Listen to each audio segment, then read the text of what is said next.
Dakar a abrité ce lundi 11 septembre 2023 un atelier de renforcement de capacité des médias, des organisations de la société civile et des acteurs communautaires sur les effets déstabilisants des navires de pêche hauturière. Une rencontre organisée par l'ONG ghanéenne Simlaws Africa en collaboration avec le département d'État américain, l'université de Cap Coast et la FENAGIPECH. Un temps fort qui a permis aux animateurs de l'atelier d'étaler plusieurs problèmes ayant trait à ce secteur. Dr Rebecca Essamoua est revenue sur le contenu de ce projet.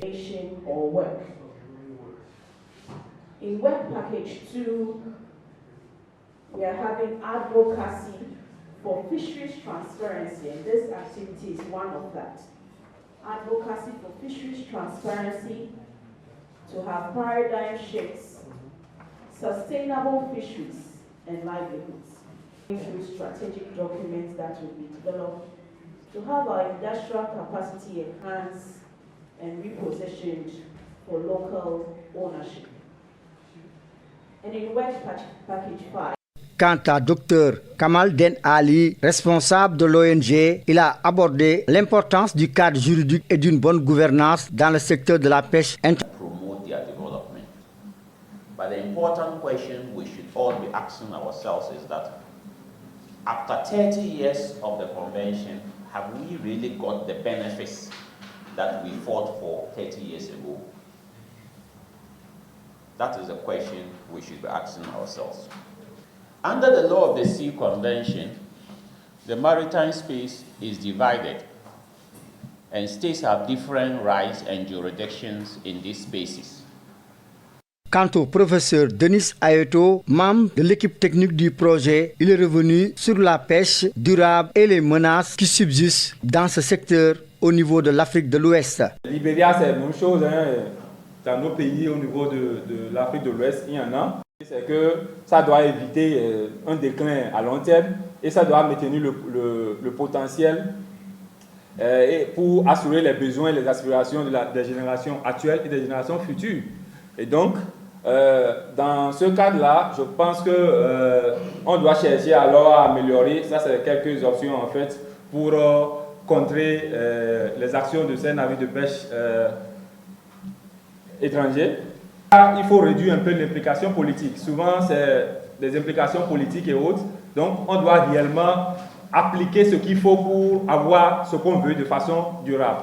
Mansour Ndour, coordonnateur régional pour l'Afrique de l'Ouest de Fishery Transparency Initiative, a abordé pour sa part la question de la gouvernance et la transparence dans le secteur de la pêche. Ça, c'est un problème.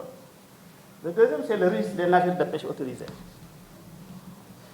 Même si l'autorité a la latitude de suivre un avis contraire à celui de la Commission, la moindre des choses, c'était au moins de partager la liste des navires autorisés. C'est ce qui sont responsables de ce risque-là au niveau de l'administration. Mais tous ces bateaux chinois-là, écrits chinois et en majorité équipage chinois, conduisent des bateaux sénégalais, ça aussi ça cause problème à travers les sociétés mixtes. Emboîtant le pas de son prédécesseur, Alassane Dieng, un des responsables du groupement des armateurs et industriels de la pêche au Sénégal, GAIPES, s'est prononcé sur la nécessité du renforcement de l'appropriation et du contrôle national accru du secteur industriel de la pêche. Actuellement, le nombre de navires qui interviennent dans cette pêcherie-là, peut-être que ça va aller vers 30 ou 50, peut-être même plus.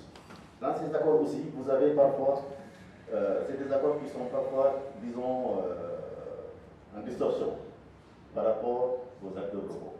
L'accord de pêche Sénégal-Union européenne permet aux navires de l'Union européenne de prendre accessoirement des taux, un taux beaucoup plus élevé, et plus accessoire que ce qu'il y a dans le code de la pêche.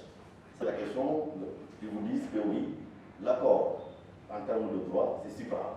Donc ça prime sur le code qui est au niveau national. La rencontre a été clôturée par une série de recommandations émises par les participants, dont plus d'écoute aux professionnels des médias pour la disponibilité de l'information officielle dans le secteur de la pêche, mais aussi la mise à disposition des lois et règlements régissant ce secteur et enfin le renforcement de la concertation entre les acteurs. Concernant la catégorisation des navires, nous avons beaucoup appris sur ça.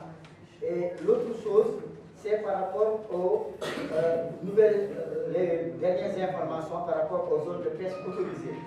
Je crois que sur ce point, les gens ont tous apprécié ce que vous avez donné comme information.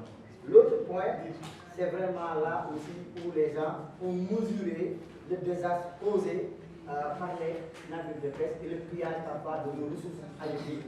Et souvent, tout le monde s'est dit à qui profite ce crime, plus ou moins, excusez-nous, puisqu'on voit que ça se reflète sur l'économie, puisqu'on perd beaucoup d'argent pour ça.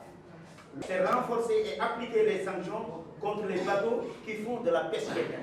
Nous, on demande davantage vraiment le renforcement des sanctions concernant ces bateaux qui pratiquent cette forme de pêche.